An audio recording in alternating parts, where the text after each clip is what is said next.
Good morning, champion. This is Professor R. Suren from Government College of Technology. I am having my technical champion Vaishnav along with me. இப்போ நான் என்ன பார்க்க போறேன்னா ஒரு welding பண்ணும்போது arc welding பண்ணும்போது different types of polarity use பண்ணுறோம். Reverse polarity, straight polarity and AC use பண்ணுறோம். ஸோ அதை பற்றி ஒரு கம்பேரிசன் தான் இப்போ பார்க்க போகிறோம். நம்ம கூட இருக்கிறது வைஷ்ணவன் டெக்னிக்கல் சாம்பியன். ஸோ ஃபஸ்ட்டு என்ன கம்பேரிசன் பண்ணுறாங்க? ஃபஸ்ட் வந்து ரிவர்ஸ் பால்டர் என்ன சொல்கிறாங்கன்னா டிசி கரண்ட் வந்து எலக்ட்ரோடில் பாசிட்டிவாகவும் ஒர்க் பீஸில் நெகட்டிவாகவும் இருக்குன்னு சொல்கிறாங்க. அதே ஸ்ட்ரெயிட் பாலாரிட்டியில் பார்த்தோம்னா டிசியில் வந்து எலக்ட்ரோட் நெகட்டிவாகவும் ஒர்க் பீஸ் பாசிட்டிவாகவும் இருக்குன்னு சொல்கிறாங்க. ஸோ என்ன பார்த்தீங்கன்னா electron will flow from negative to positive. So negative to positive அப்படின்னா வந்து மேலே வந்து நமக்கு இருக்க எலக்ட்ரோடு வந்து நெகட்டிவாக இருக்கும், ஒர்க் பீஸ் வந்து பாசிட்டிவாக இருக்கும், எலக்ட்ரோடு வந்து நெகட்டிவாக இருக்கும்.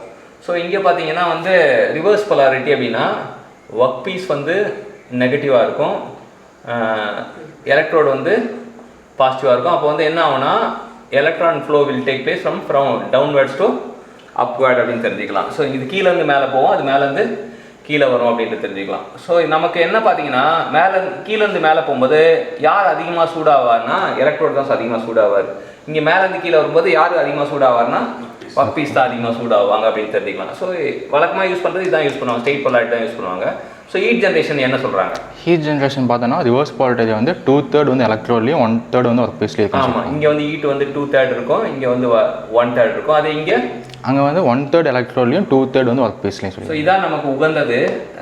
சில சமயத்தில் இது தேவைப்படும், அப்போ தேவைப்படும் அது யூஸ் பண்ணுவோம். அப்புறம் ஏசியில் 50% ஆன் போத், ரெண்டுமே 50-50 வந்து ஏசி ஞாபகம் வச்சுக்கலாம். அடுத்தது மெட்டல் டெபாசிஷன் என்ன சொல்கிறாங்க? மெட்டல் டெபாசிஷன் வந்து ரிவர்ஸ் பாலிட்டியில் வந்து ஹையாக இருக்கும், அந்த ஸ்ட்ரெயிட் பாலிட்டியில் வந்து லோவாக இருக்கும், ஏசியில் வந்து இன்டர்மீடியட்டாக இருக்குன்னு சொல்கிறாங்க. ஸோ இங்கே பார்த்தீங்கன்னா வந்து இங்கே டெபாசிஷன் வந்து இதில் லோவாக இருக்கும். ஃபஸ்ட்டு நம்ம ஸ்ட்ரெயிட் polarity மட்டும் மைண்டில் வச்சுட்டு அப்புறம் கம்பேரிசன் இருக்கணும். ஸ்ட்ரெயிட் polarity வந்து இங்கே மெட்டல் டெபாசிட் ஆகுது வந்து கம்மியாக இருக்கும் அப்படின்னு தெரிஞ்சுக்கலாம். ஏன்னா மேலே வந்து சல்லுன்னு வரும்போது அவன் டெபாசிட் ஆகுது முன்னாடி கொஞ்சம் இதுவாகும், இவன் கீழேருந்து போகிறனால அவன் டெபாசிட் ஆகுதுக்கு அவனுக்கு டைம் கிடைக்கும் அப்படின்றதுனால அதை அப்படி எடுத்துக்கலாம். ஸோ இது இன்டர்மீடியட் தெரிஞ்சுக்கலாம். அடுத்து thickness of the work to be weld.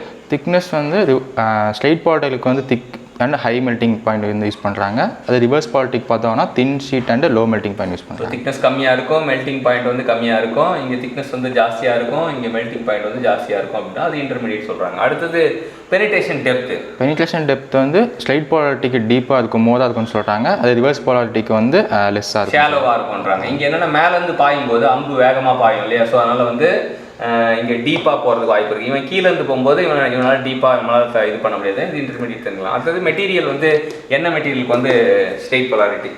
Ferrous alloy வந்து ஸ்ட்ரெயிட் polarity-க்கு, அலுமினியம் அலாய் வந்து ரிவர்ஸ் polarity-க்கு.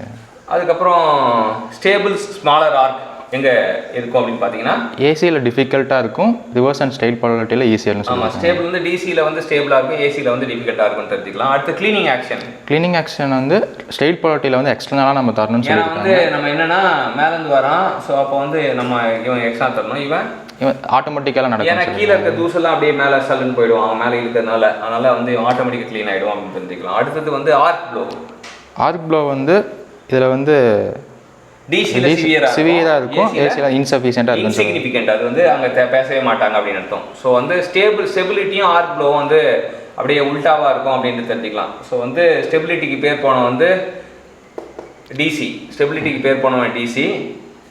ஆர்க் ப்ளோவுக்கு வந்து சிவியராக இருக்கணும் டிசி தான். ஆர்க் ப்ளோ வந்து சிவியராக இருக்கும், டிசி தான். அடுத்தது டைப்ஸ் ஆஃப் எலக்ட்ரோட் பார்த்தோம் அப்படின்னா டிசி வெல்டிங்கில் வந்து போத் கோட்டட் அண்ட் நான் கோட்டட் எலக்ட்ரோட் யூஸ் பண்ணுறாங்க. ஏசியில் பார்த்தோன்னா ஒன்லி கோட்டட் யூஸ் பண்ணுறாங்க. இதான் வந்து ரிவர்ஸ் polarity-க்கும் ஸ்ட்ரெயிட் polarity-க்கும் உள்ள டிஃப்ரென்ஸு. இப்போ ரிவர்ஸ் polarity-க்கும் ஸ்ட்ரெயிட் polarity-க்கும் உள்ள டிஃப்ரென்ஸ் வந்து சூப்பராக நமக்கு சொல்லி கொடுத்த வைஷ்ணவனுக்கு தேங்க்யூ சொல்லுவோம். Thank you champion.